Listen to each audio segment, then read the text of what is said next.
인스타그램 또는 틱톡 이런 부분 관련해서 정말 전국적으로 많이 알려지신, 연세가 드셨지만 연세 드시지 않은 젊은 우리 두 이찬재 또 안경자님 부부 모시고 그간에 살아오신 이야기하고 또 우리나라 교육 문제 등등 관심 있는 말씀에 대해서 나눠보는 자리를 갖도록 하겠습니다.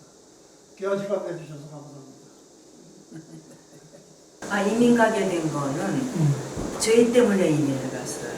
저희 남편 때는 대대로 서울에서 살았고, 저희는 평안북도 박천이 고향이고, 저희 아버지 어머니는 일제강점기 때 서울로 내려와서 자수성 가셨거든요. 그러니까 늘 전쟁에 대한 그런 두려움이 있어서 저희 부모가 그 당시는 모두 7남매였거든요. 근데 브라질에 이민 가기를 원했고, 전쟁을 피하고 겨울이 없고 땅이 넓은 이제 그런 브라질을 이제 흠모했죠, 아버지가.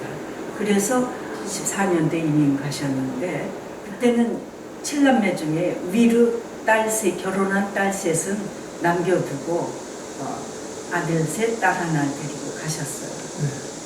근데 제가 보니까 대부분 이민 가는 분들은 월남 가족들이 많아요. 어차피 한 번 이동한 사람들은 또 이동하기 맘먹는 게 좀 쉽지 않은가, 이래서 그렇죠. 되게 그런 생각을 하죠. 처음으로 국가 대 국가의 이민이었죠. 그래서 많은 사람들이 이 브라질 이민에 몰렸어요. 근데 이제 저희는 74년도에 우여곡절 끝에 이제 가셨죠. 근데 우선 저희는 연고가 있는 상태에서 떠났기 때문에 참 편했다고 할 수가 있어요. 연고가 없으면 참 어려워요. 근데 저희는 든든한 연고가 있기 때문에 가자마자 쉽게 취업을 돈을 벌 수가 있고, 그래서 이민을 가면은 고생할 거라 생각하는데 정말 고생 없이 정착을 하게 됐어요. 어떻게 해서 그렇게 될 수 있었나 하면은 그 아들 셋, 딸 하나가 다 노동을 할 수 있는 나이였거든요. 그러니까 바느질을 하든 또는 물건을 나르든 그 조건이 좋기 때문에 브라질에서 받아준 거예요. 가니까 이미 교포 사회가 상당히 안정되어 있는 그런 사회였어요. 언어도 모르고 지리도 모르고 또 누가 누군지도 그런 걸 모르는 저희들이 할 수 있는 최초의 일은 제품집에서 만든 옷을 샘플을 받아다가 교포들 가게를 다니면서 주문을 받고, 주문을 받은 거에 따라서 이제 옷을 갖다가 주고, 그다음에 그 수금도 하고, 그렇죠. 그 수금을 한 것을 제품집에 갖다 주면은 제품집에서 수고료를 주는 이제 이러한 과정이에요. 아니, 그리고 특별한 기술이 없잖아요. 그냥 기술이 없는 거는 제품집에서 샘플을 받아다 이렇게 다니면서 주문받는 거, 그거는 가능하니까 그렇게 해서 시작을 했죠. 첫 번째 생각나는 게 사람들이 참 좋아요. 따뜻하다는 얘기죠. 마음이 따뜻하다. 따뜻해요, 사람들이. 그래서 뭐든지 도우려고 그러고, 주인은 말도 못하는 이민자인데도 주위가 어려움을 겪고 있을 때는 막 도와요. 그렇게 사람들이 따뜻하고 관심을 갖고 또 속마음을 잘 나타내요. 감정을. 우리 한국 사람 자기 마음을 되게 잘 안 나타내는데 그 사람들은 완벽하게 나타내요. 그런 것들이 참 좋게 느껴졌어요.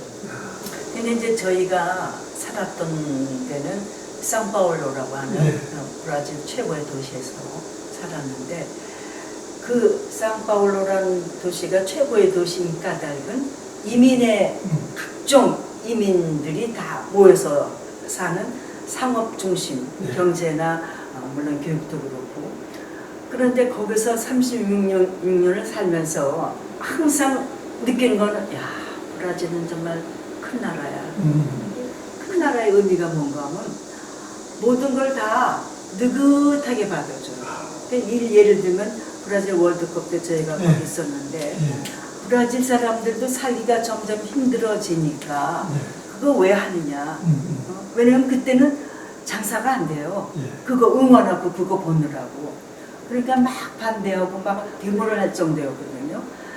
그러니까 그 월드컵 경기장 건축도 계속 신문이나 TV에서는 잘 진행이 안 예, 되니까. 저도 그래서 저희도 참 불안했는데 물어보면은 걱정하지 마. 항상 브라질 사람들의 말은 잘 될 거야. 아, 늘 그 말이에요. 근데 정말 잘 됐어요. 그러니까 그냥 아베타브라고 화를 내고 걱정을 하고 그러던 우리의 입장에서는 그게 참 낯설면서도 그걸 어떻게 의도적으로 배울 수는 없잖아요. 그렇죠. 참 큰 나라다. 예. 예. 뭐 비슷할 것 같은 생각인데. 그 브라질의 대중음악은 세계적으로 유명하죠. 예. 그런데 우리나라 사람들이 대중적으로 크게 그걸 몰라요.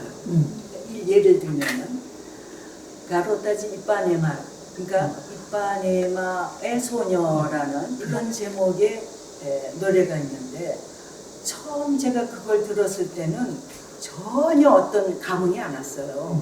왜 이게 유명한지 몰랐어요. 예. 그냥 슬슬 말하듯이 그렇게 노래하는 건데 이게 브라질 음악이야라는 거를 자꾸 들으면서 깨닫게 됐고 그러면서 브라질이라는 나라를 확 알게 되는 계기가 됐어요. 그래서 저는 한국 분들 특히 학생들한테 브라질의 음악 보사노바라고 하는 그러한 리듬의 음악 그 노랫말이 또 무엇을 담고 있는지 그래서 그 브라질 사람들을 어떻게 보면 좀 어딘가 원시적이고 아직도요. 그리고 좀 교육의 질이 떨어져 있고 그렇게 생각할 수도 있는데 의외로 품이 넓고 예. 그리고 많은 거를 가지고 있어요. 근데 학생들한테 권하고 싶은 건요.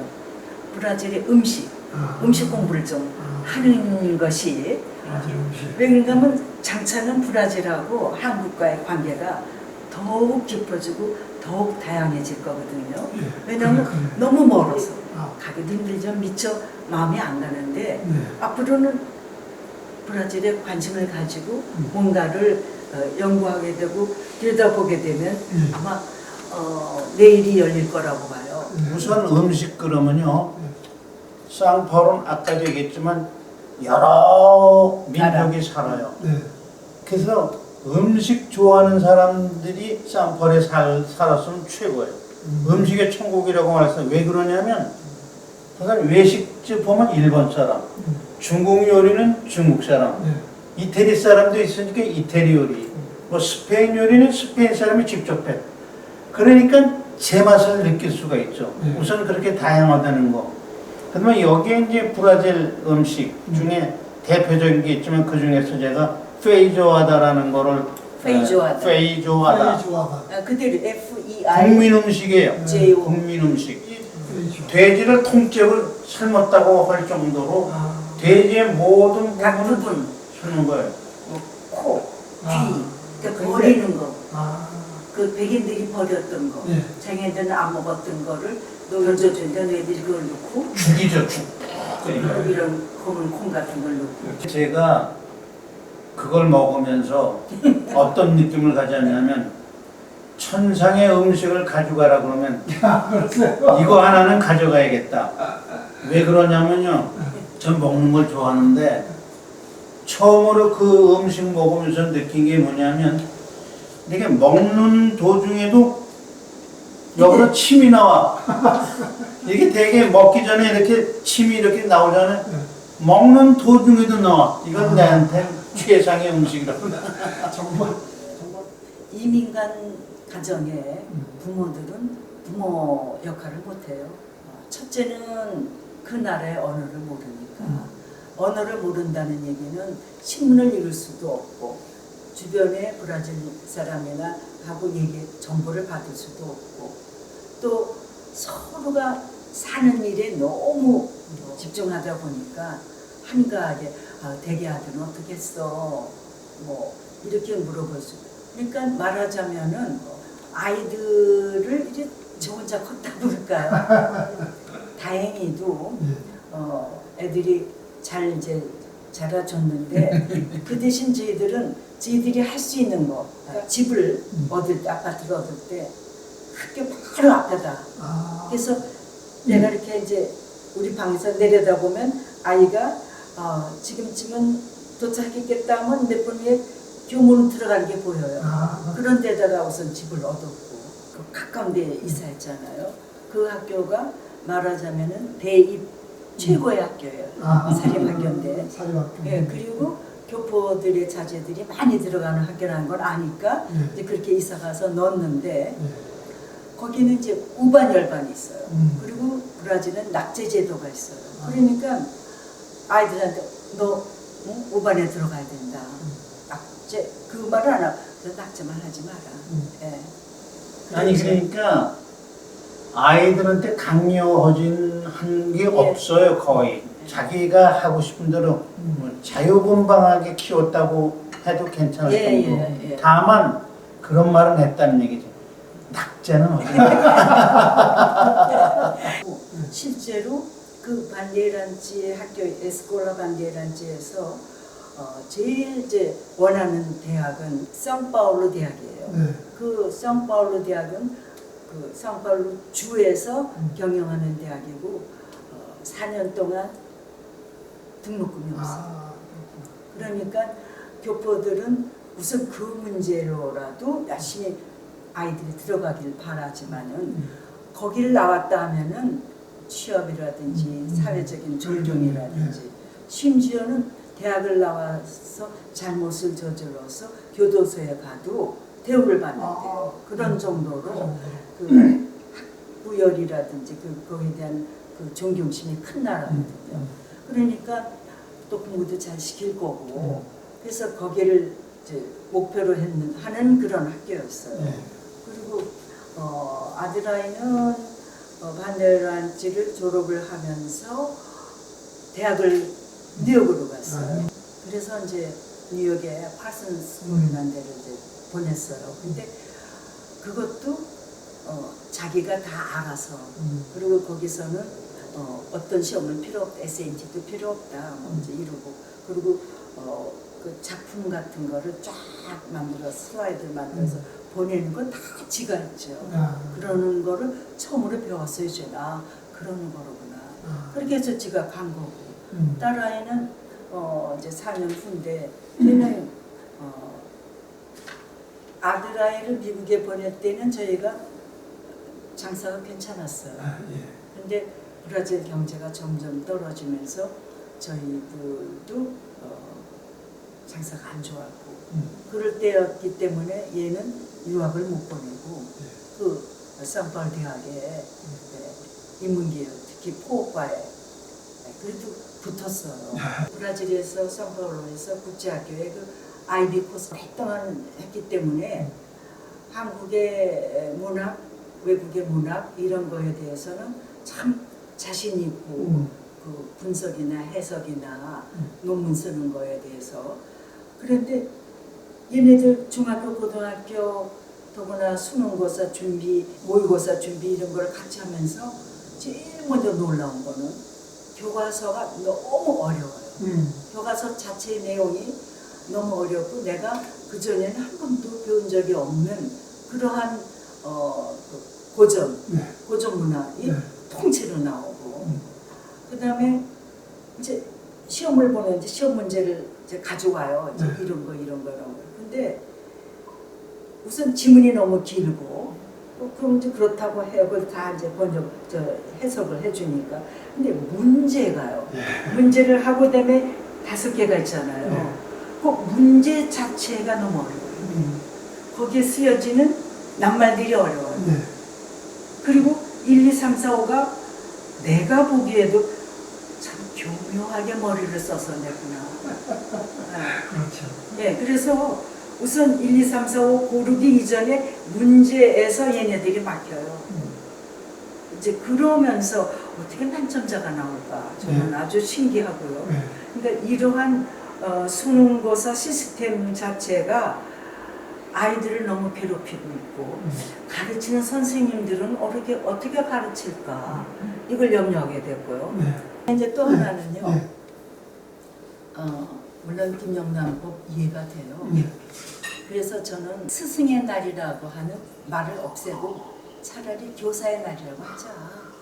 스승과 교사라고 하는 두 낱말에는 어마어마한 의미상의 차이가 있고 가치의 차이가 있으니까 이제 예를 들어서 우리 요 알토랄란이 어려서 온 아이를 한국말도 제대로 못하고 쓰는 것도 못하는 아이들을 맡아서 가르친 선생님이 너무 눈물겨워요. 네.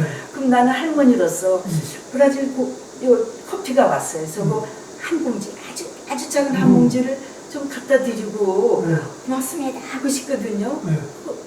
안 받는데요. 네. 요즘 그렇습니다. 예, 가격에 상하를 안 받는데요. 네. 그러면 그 흐르는 정은 어떻게 할 건가? 교사와 학부모, 네. 또 교사와 학생 간의 우선적인 정, 네. 그 정에서부터 존경이 나온다든가 사랑이 나오는데 그걸 딱딱 끊어버리면은 뭐만 남을까? 이런 생각을 했어요. 저희가 그걸로 상을 받았는데 네.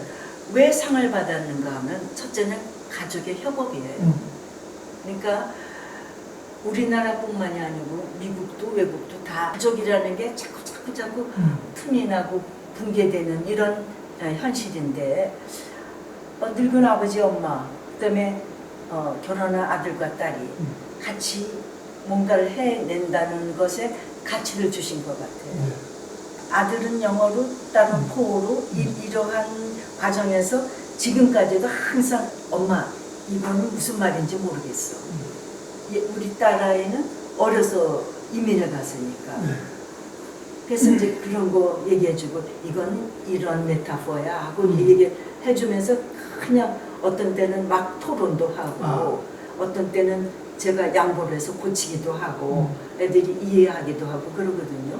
이제 그러한 메신저의 토론이 저희는 젊은 세대로 다가가고 요즘 아이들이 어떤가를 알게 되는 계기가 되고 아이들은 두 아이가 다 어려서 한국을 떠났기 때문에 한국어에 대한 그 이해 또는 어른 한국 기본 정서 인정 이런 것들을 가깝게 해주는 계기도 될 것이다.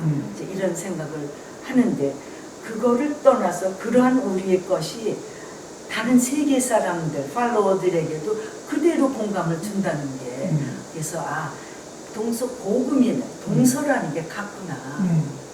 그래서 다른 인스타그램을 이렇게 보면은 좋아요가 굉장히 많아요. 근데 저희는 좋아요보다도 댓글이 많아요. 댓글이 많은데 댓글도 영어로, 포어로 이렇게 많이 해주는데 그 댓글이 많다는 게 그들의 어떤 공감 그거를 의미하지 않나 하고 있고요. 또 틱톡은 그거보다 훨씬 더 나이가 어려요. 그 팔로워들의 나이가 훨씬 어리고 그 대신 더 솔직하죠. 근데 거기에서 저희가 왜 사랑을 받나 하냐면 노인네들이기 때문에 그렇죠. 노인이라는 것 때문에 그래요. 그래서 귀엽대요. 유난히 잘 치는 것도 아닌데 노인이 그렇게 하니까 You got that big bubble gum that'll keep my mouth shut. 우선 노인네들한테는 그렇지. 뭐든지 젊은 애들 때 다가가서 물어봐라. 좋습니다. 네. 그랬을 때 몰라요, 싫어요 하는 젊은이는 없을 것이다. 뭐 길을 물을 때도 그러잖아요. 물을 때도. 그러니까 이거 잘 물으면 이거 해줘. 어떻게 되는 거야 하고 열심히 물으라는 거 하고 젊은이들은 노인네들에 대해서 연민의 정이라도 좋아요. 이웃 할아버지 할머니 또는 전철에서 만난 할머니 할아버지를 무조건 배타시할 게 아니라 저분들의 젊었을 때 우리나라를 이렇게 만들어줬다는데 하고 좀 더 가까이 다가가서 뭐 좀 도와드릴 게 없어요 하는 그런 자세, 그런 관찰. 그게 사실 힘든 건 아니거든요. 말을 하고 싶고 이 노인네들한테는 뭔가 기술이나 시력이 많아요. 한문도 많이 알고 있고 그렇죠. 또 여러 가지 뭐 쓰는 것도 그렇고 그러니까 배울 게 많거든요. 그러니까 모르는 거 있으면 가서 할아버지 할아버지 열심히 물어라 이런 말을 하고 싶어요.